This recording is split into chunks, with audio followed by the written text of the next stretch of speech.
Okay, so in this video we're going to take a look at the BMW Trapezoid style key fob. This is a really common fob used kind of from kind of 2011 to about 2017 range. Most of the F-series models will have this key fob, and it's a really easy one to change the battery in. So this is this Type 4. And a few years later, in more recent years, they moved to this kind of Type X, a little more fancy, thinner looking one. And then, of course, they have the display key now. But we're going to take a look at this trapezoid shaped one here. So if you look at this, it's shaped like a trapezoid.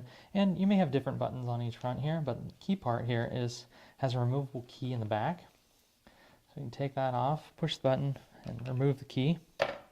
Now to pop off the back here where we can get to the battery, if you look inside here, there's a little hole right here on the longer side of the trapezoid.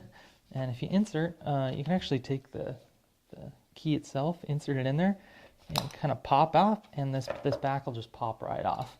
You can also use a small Phillips screwdriver, works as well.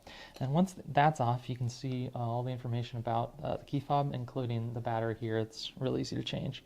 And to pop this out, you can use just a little screwdriver like this, and this thing will just pop right out here. And so all these trapezoid keys, in the F series, for the 3 series, the 5 series, the X3, kind of the early 2000s, all use this CR2450 battery. Really easy to just pop right in there, kind of slides, place back in. You can use little nail clippers here, just kind of anything to kind of just get in there and pop it out. And that is the trapezoid shaped key from BMW.